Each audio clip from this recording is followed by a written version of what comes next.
Welcome to Diwakar physics. चलिए हम class 7 का अगला चैप्टर हम शुरू करेंगे, हीट। तो इसमें आपको बेसिकली स्टार्टिंग में हीट एंड टेम्परेचर का जो है डिफरेंस आपको पढ़ना पड़ेगा, ठीक है। तो हीट क्या है, टेम्परेचर क्या है और उसके डिफरेंस, ठीक है। तो अभी जैसे पहला पॉइंट देख लीजिए, पहला पॉइंट से हमको डेफिनेशन मालूम चल जाता है। तो it is the sum total of potential and kinetic energy of particles in a substance, ठीक है। तो अभी इसमें क्या है कि जो मॉलिक्यूल्स होते हैं, एटम्स होते हैं, तो उनका काइनेटिक थ्योरी से हम समझते हैं कि they are always in motion, ठीक है। तो ये ड्यू टू मोशन, तो इसका काइनेटिक एनर्जी होता है। तो kinetic energy is due to motion, जैसे एनर्जी चैप्टर में आपने पढ़ा है ना। और इसका due to the motion they change their position, they interact with each other, they overcome intermolecular force of attraction or they interact with each other। तो उस एनर्जी को बोलते हैं पोटेंशियल एनर्जी, है ना। So due to position of particle, ठीक है, और इंटरेक्शन बोल सकते हैं।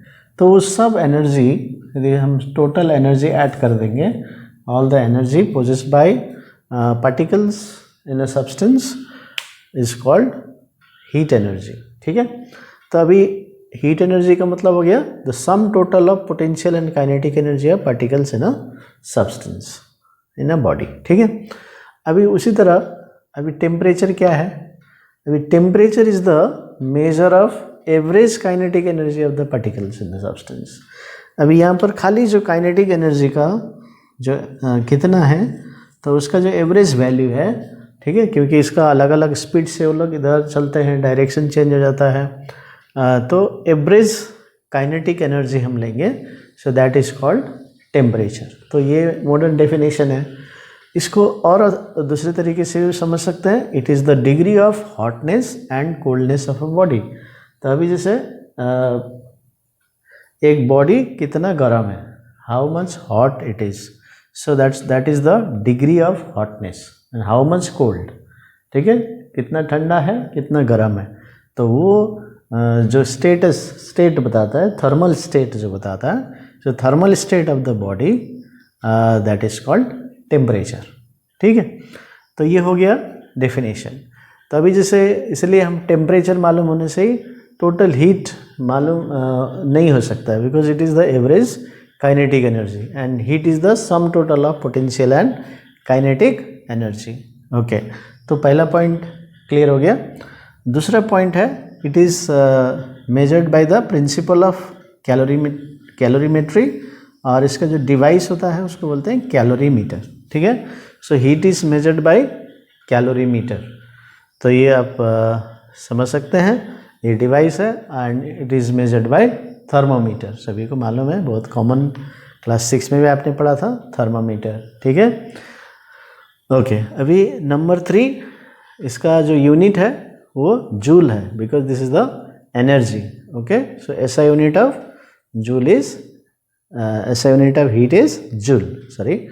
सो स्मॉल जे लिखेंगे, जब सिंगल लेटर से लिखेंगे तो कैपिटल जे लिखेंगे, ठीक है, ओके। नेक्स्ट है इसका टेम्परेचर का यूनिट है केल्विन। आपने डिग्री सेल्सियस सुना होगा, डिग्री फ़ारेनहाइट सुना होगा, है ना, लेकिन इसका एसआई यूनिट है केल्विन, ओके। तो इस तरह से हम इसका हीट का डेफिनेशन एंड टेम्परेचर बोल सकते हैं। और एक प्रॉपर्टी है टेम्परेचर का, temperature decides the direction of flow of heat. ये भी आप पॉइंट याद रख सकते हैं। So heat flows from higher temperature body to lower temperature body. तो यदि हमारे पास टेम्परेचर का आइडिया है दो बॉडी में, तो heat flows from higher temperature body, जैसे ये मान लो ये बॉडी ए है और ये बी है, ठीक है, ये 70 डिग्री सेल्सियस में है और ये 20 डिग्री सेल्सियस में। तो हीट यहाँ से फ्लो करेगा, कनेक्ट कर देंगे तो यहाँ से फ्लो करेगा।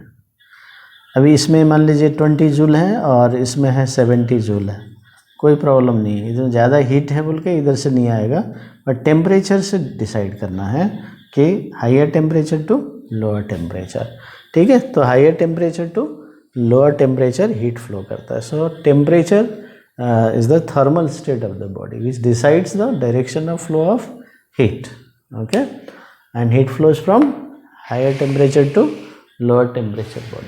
तो ये हम समझ सकते हैं. तो इतना आपको समझना है हीट एंड टेम्परेचर के बारे में.